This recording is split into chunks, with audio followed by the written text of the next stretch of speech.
निवडणुकीच्या संदर्भातल्या नारळ फोडण्याच्या सभेच्या कार्यक्रमाचे प्रमुख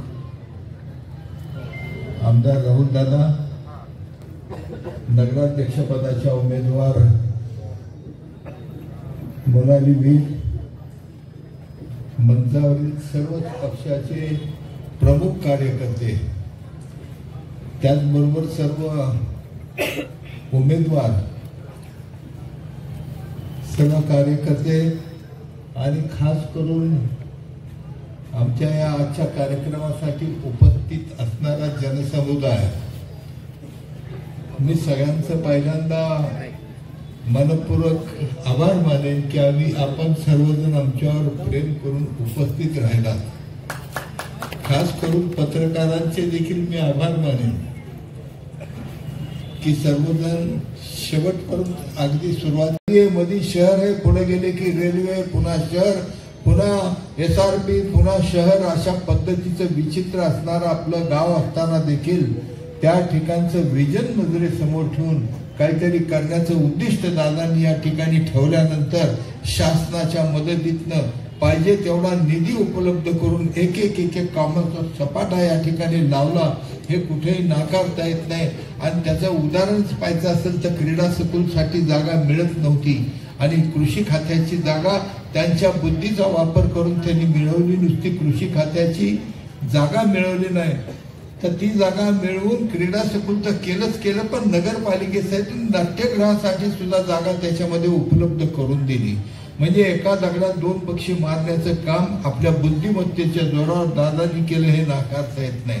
साधा नदीचा पूल चाललेला आहे, तुम्हाला कोणाला माहिती आहे की नाही माहित नाही, दादांनी सांगताना पूर्णपणाने सांगितलं नाही, पण तो नदीवरचा पूल फक्त गार देऊन पूल नुसता नाहीये, त्या पुलाच्या बरोबरीने 2-3 रस्ते त्याला घेतलेत की शहराची बाजारपेठ वाढेल कशी किंवा वाहनांची सोय कशी होईल अशा पद्धतीचा, आणि पलीकडच्या श्रीगोंदा तालुक्यातली सगळी गावं दौंडला कशी जोडले जातील अशा पद्धतीचा विचार त्या ठिकाणी केला।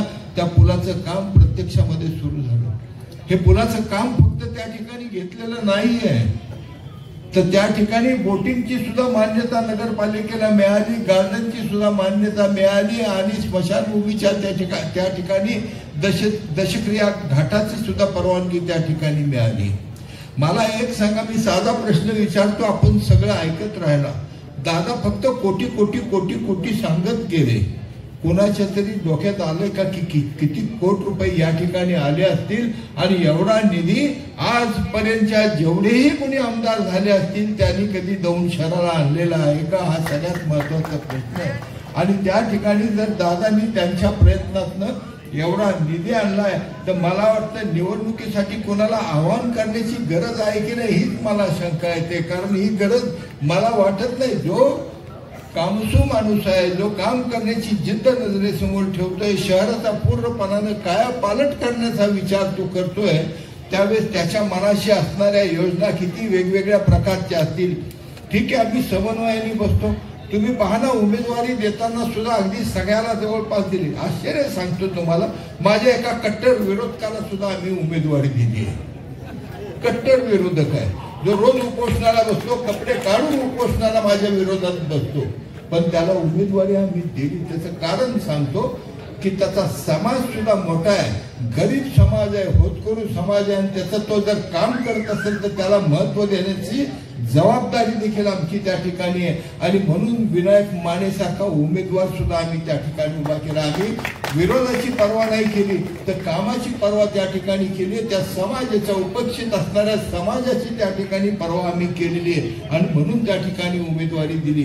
दुसऱ्या बाजूने अमोल काळे सारखा उमेदवार आहे, आम्ही अन्याय केल्यासारखं होतंय त्याच्यावर, त्याला उमेदवारी आम्ही दिली नाही, माझ्याबरोबर खांद्याला खांदा लावून सतत झटतोय, परंतु त्याला उमेदवारी दिली नाही। पण तो इतरांसारखा पक्ष करून दुसरीकडे गेला नाही, तो खांद्याला खांदा लावून या ठिकाणी शेजारी आमच्या बसलेला आहे। ही कामाची पद्धत आहे, ही रूपरेषा आहे, काम कसं करायचं ठरवून घ्यायचं। लोकांना कळलं पाहिजे की आमच्यातली माणसं अशा पद्धतीची नाहीत, पण ज्यांच्यावर उपकार केलेले असतील ते फुटून जर दुसरीकडे जात असतील तर काय करायचे तुम्हीच मला सांगा। म्हणून जेव्हा काम करणारी कामसू माणसं या ठिकाणी बसलेली असतील तर त्यांची कदर करण्याची जबाबदारी आमच्यावर निश्चितपणाने आहे. दादा नेहमी माझ्याकडे येत आहेत. आम्ही बसून कामाच्या विषयी चर्चा करत असतो. दौंड शहराच्या विकासाच्या दृष्टिकोनातून काय काय करायचं हे निश्चितपणानं ठरवत असतो आणि ते ठरवल्यानंतर प्रस्ताव देतो. प्रस्ताव दिल्यानंतर ते शासनाकडनं मंजुरी आणतात. नुसती शासनाकडनं मंजुरी आणत नाही तर त्याला आवश्यक असणारा सर्व निधी मिळवून देतात. म्हणून दौंड शहराचा संपूर्ण कायापालट होण्याचं काम या ठिकाणी झालेलं आहे. क्रीडा स्कूलचं काम झालं. स्विमिंग टँक नव्हता आपल्याकडे जावं लागायचं कुठेतरी SRP वगैरे मध्ये. आता आपलं स्वतःच झालेलं स्विमिंग टँक. क्रीडा स्कूल मध्ये आमच्या माया बहिणी सगळ्या फिरणं वांदा असायचं. आजकालच्या आरोग्याच्या बाबतीत आपण पाहिलं तर फिरण्यासाठी जागा नाही. शरीर सौष्ठव ठेवायचं म्हणलं तर कुठंतरी फिरायला जागा हवी. आज त्या क्रीडा स्कूल मध्ये गर्दीच गर्दी असते.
पुढे यायचंय. त्यानंतर 9 रेणुका विजय थोरात या ताईंना देखील मी विनंती करतो की त्यांनी पुढे या. त्यानंतर 9 अथर्व अभय सरनोद यांना देखील मी विनंती करतो की त्यांनी कृपया पुढे यायचं. त्यानंतर 10 मनीषा जाधव या ताईंना देखील मी विनंती करतो की त्यांनी पुढे या. त्यानंतर 10 योगेश प्रेमसू कटारिया यांना देखील मी विनंती करतो की त्यांनी कृपया पुढे यायचं. त्यानंतर 11 अमोल भाऊसाहेब रंधवे यांना देखील मी विनंती करतो की त्यांनी पुढे यायचं. त्यानंतर 11 सरिता गौरव कुल यांना देखील मी विनंती करतो की त्यांनी कृपया पुढे यायचं. त्यानंतर 12 निलेश देवीदास पवार यांना देखील मी विनंती करतो की त्यांनी पुढे यायचं. त्यानंतर 12 वैशाली विशाल मासाळकर यांना देखील मी विनंती करतो की त्यांनी कृपया पुढे यायचं. त्यानंतर 13 ज्योती अजय राऊत या ताईंना देखील मी विनंती करतो की कृपया आपण पुढे यायचंय. आणि त्यानंतर 13 विजय राजाराम बोरकर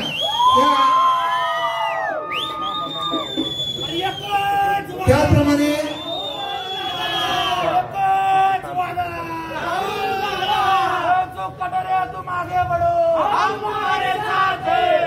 आपल्या दौंड तालुक्याचे कार्यक्षम आमदार आदरणीय राहुल दादा कुड यांना मी विनंती करतो की कृपया आपण पुढे यायचंय.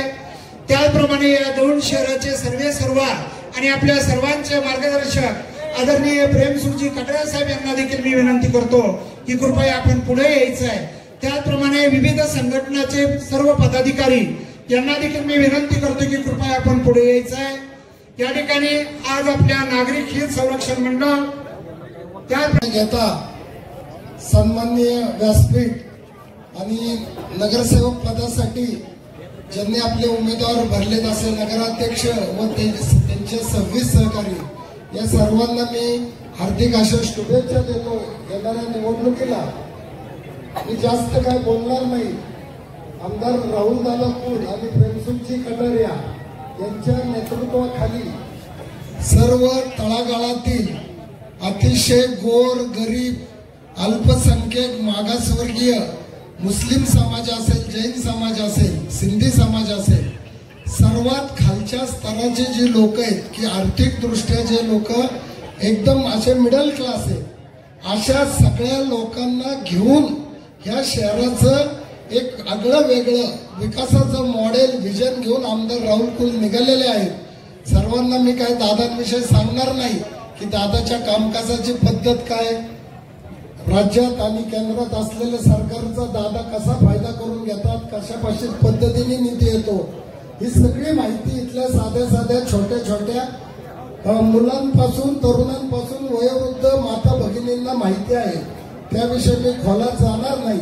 फक्त मी तुमच्या माध्यमातून एवढंच सांगायचा प्रयत्न करेल की हा जो नगरपालिकेचा जो पॅनल आहे हा अतिशय दीन दुबळे गरीब मोल मजूर या लोकांचा पॅनल आहे. आणि खात्रीपूर्वक मी तुम्हाला पटवून देऊ शकतो. एक उदाहरण देऊन सांगेल आणि 2 मिनिटात मी माझं 2 मिनिटाचं स्पीच संपेल. तुम्ही बघितलं असेल की 17 तारखेला फॉर्म भरल्यानंतर समोरचा जो पॅनल आहे हा अत्यंत हाय प्रोफाईल उच्चभ्रू असा पॅनल आहे. त्यांचे उमेदवार पहा, त्यांचे नगराध्यक्षाचे उमेदवार पहा, त्यांचं नेतृत्व करणारे सगळे नेते पहा. आम्हाला दादांनी सांगितलंय की आपण आपल्या कामाने आपण काय केले आणि काय करणार आहे हे सांगून विकासाच्या मुद्द्यावर ही निवडणूक लिहायची आहे. पण दादा मी या ठिकाणी सांगू इच्छितो की आमचं शहर तुम्ही जर दादा विचार केला तर या शहराच्या जर 2 बाजू बघितले तर जवळजवळ 80% आमच्या शहरातील 80% लोक हे सामान्य गोरगरीब कुटुंबातले आहेत. त्यांच्या दृष्टीने या नगरपालिकेचं काम व्हावं. ज्या लोकांच्या ज्या साध्या साध्या गोष्टी आहेत, उदाहरणार्थ समजा एखादा श्रीमंत माणूस असेल तो त्याच्या घराला नळाला मोटर बसून 4थ्या मजल्यावर पाणी नेईल, पण माझा गरीब कुटुंबातला माणूस ते नेऊ शकत नाही. कारण महिनाभर मोटर लावली तर दुसऱ्या महिन्यात त्याची लाईट कट होईल. कारण उपजीविकेचं उत्पन्न आमच्या लोकांना आहे.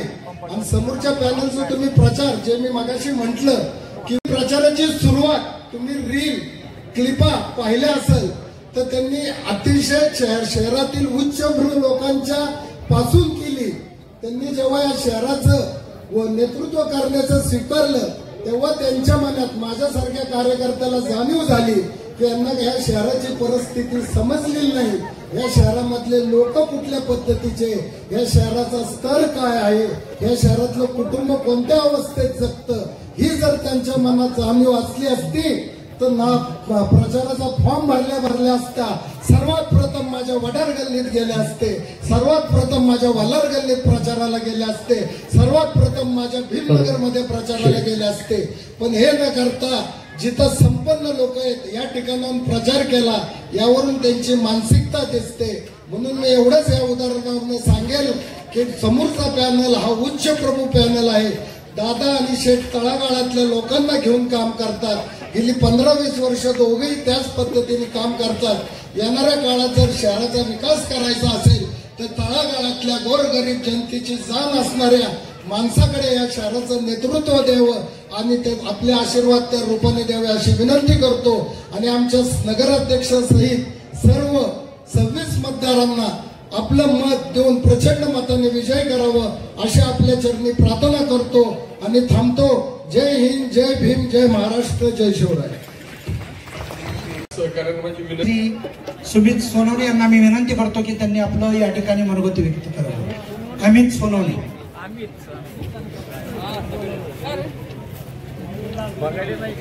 छत्रपती शिवाजी महाराज देशाचे उद्धारकर्ते डॉक्टर बाबासाहेब आंबेडकर यांच्या विचारांना प्रथमतः अभिवादन. दौंड नगरपालिकेच्या निवडणुकीच्या निमित्तानं आज प्रचाराचा शुभारंभ होतोय. या शुभारंभाला उपस्थित या तालुक्याचे लाडके आमदार ॲडव्होकेट राहुलदादा कुल, दौंडनगरीचे माजी नगराध्यक्ष प्रेमसिंगजी कटारिया व सन्माननीय व्यासपीठ दादांनी आम्हाला अगोदरच सांगितलंय की कोणावरती टीका करायची नाही आणि आपल्याला टीका करण्यामध्ये वेळ पण घालवायचा नाहीये. त्याच्यामुळं आपण फक्त दादांच्या पाठीमागे राहायचं. दादांनी विधानसभेला सांगितलं होतं की पुढची निवडणूक जी 29ची होईल त्या 29च्या निवडणुकीच्या पर्यंत आपलं दौंड कशा पद्धतीचं होतंय हे तुम्ही बघत राहा. आम्ही प्रत्येक वेळेस कुठला पण मुलाखत असेल कुठला पण काही पण असेल आम्ही एवढंच सांगतोय की 2029 पर्यंत दादा या दौंड शहराचा काय कायापालट करणार आहे ते आपण आपल्या डोळ्यांनी आणि आपल्या या सगळ्या समोर बघतालच. त्यामुळे येणाऱ्या निवडणुकीमध्ये आपण कोणावरती टीका करत बसण्यापेक्षा आपण आपल्या प्रभागामध्ये आपले उमेदवार कसे निवडून येतील याच आपला दृष्टिकोन डोळ्यासमोर ठेवून आपण या निवडणुकीला सामोरे जायचं. कारण की दादांनी आमच्यासारख्या सर्वसामान्य लोकांना घेऊन ही निवडणूक लढवते. दादांच्या पाठीमागे असं कुठला मोठा नेता किंवा काय नाहीये. आमच्यासारखे गोरगरीब लोक दीनदलित लोक घेऊन सोबत आपण ही निवडणुकीला सामील जातोय. दादांचं काम तुम्ही पाहिलंच असेल की या दौंड शहरातच नाही तर पुणे जिल्ह्यामध्ये आपण या नगरमुरीच्या साईडला म्हणजे आपल्या ग्रामीण रुग्णालयाच्या बाजूला आपण एक बुद्धविहार बनवतोय. ते पुणे जिल्ह्यातलं सर्वात मोठं बुद्धविहार 4-4.5 कोटी रुपये त्या बुद्धविहाराला दादांनी निधी आणलाय आणि एकदम आता प्रगतीपथावर ते काम चालू आहे. अशा पद्धतीचं एक काम आपल्या समाजामध्ये आपल्या एक मागासवर्गीय समाजाला एक बुद्धविहाराच्या माध्यमातून आपण दादांनी आपल्याला काम करत आहेत. आणि येणाऱ्या काळामध्ये दादा आपल्याला अजून आपण निधीचा मी तर म्हणतो की आपल्याला एवढ्या 10-20 वर्षामध्ये आपल्याला जेवढा निधी नाही आला तेवढा दादांच्या माध्यमातून या दौंड शहराला निधी आलाय. आपण एक 10 वर्षाचे रस्ते बघताल आणि आताचे रस्ते बघताल की त्या रस्त्यामध्ये किती प्रमाणामध्ये सुधारणा झाली. एक रिक्षावाला म्हटला की बाबा आमची परिस्थिती अशी होती पहिली की 2 दिवसाला आम्हाला मेंटेनन्स निघायचा रिक्षाचा, पण आज प्रत्येक चौकामधले रस्ते किंवा अंतर्गत रस्ते हे सगळे बऱ्यापैकी दादांच्या मार्गदर्शनाखाली व फ्रेंडशिपची कटरा यांच्या मार्गदर्शनाखाली हे सगळं तयार होत आहे. आणि आपण आपल्याला पहिल्यापासून नाव ठेवलंय की बारामती झकास आणि दौंड भकास. तर येणाऱ्या निवडणुकीला बघता तुम्ही म्हणजे 29 पर्यंत वाक्य बदलू दौंड झकास आणि बारामती भकास अशा पद्धतीचं आपल्याला दादांच्या मार्गदर्शनाखाली हे आपल्याला करून दाखवायचंय. आणि येणाऱ्या निवडणुकीमध्ये आपल्यातला बाजूला ठेवा बाकीचे सगळे, पण प्रत्येक नगरसेवक बनवण्याच्या पाठीमागे छोट्या छोट्या कार्यकर्त्यांचा सुद्धा हात लागला पाहिजे. आणि आपल्या दादांची ताकद प्रेमसुखची कटारे यांची ताकद एक या नगरपालिकेमध्ये वाढवली पाहिजे. या ठिकाणी जास्त न बोलता मी येथेच थांबतो आणि माझी सर्वांना विनंती आहे की येणाऱ्या 2 तारखेला आपण या नगरसेवक बनवतानाच ही माझी म्हणजे हीच माझी सगळ्यांना एक विनंती असेल. धन्यवाद. जय भीम, जय संविधान. धन्यवाद अमित. मी आदरणीय श्री अजित भाऊ बलदोटा यांना विनंती करतो की त्यांनी कृपया व्यासपीठावर यायचंय.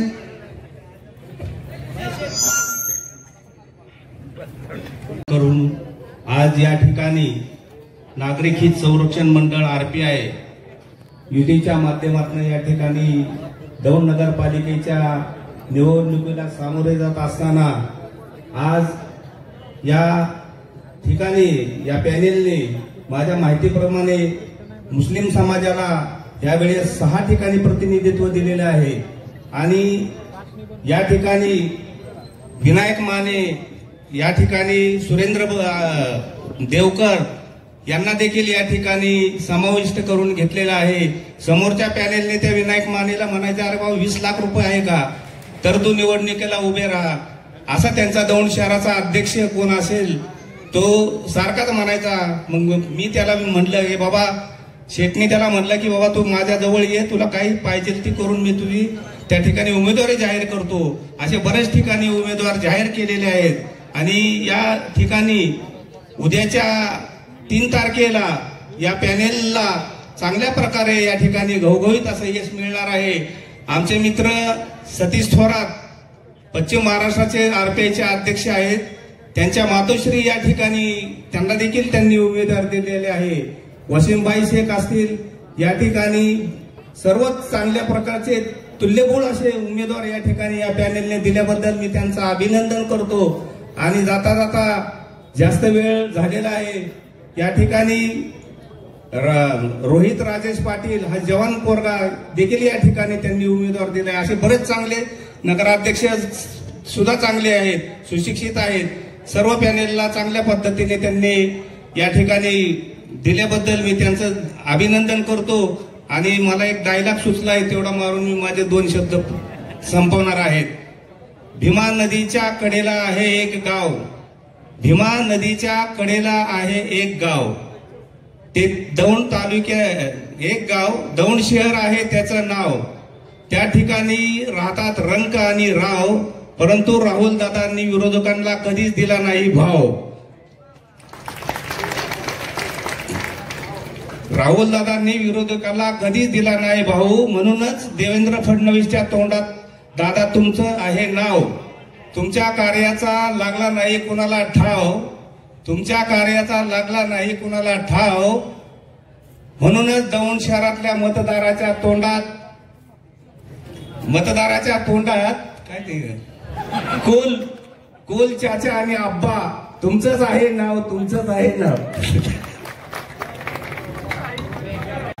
तरी असो,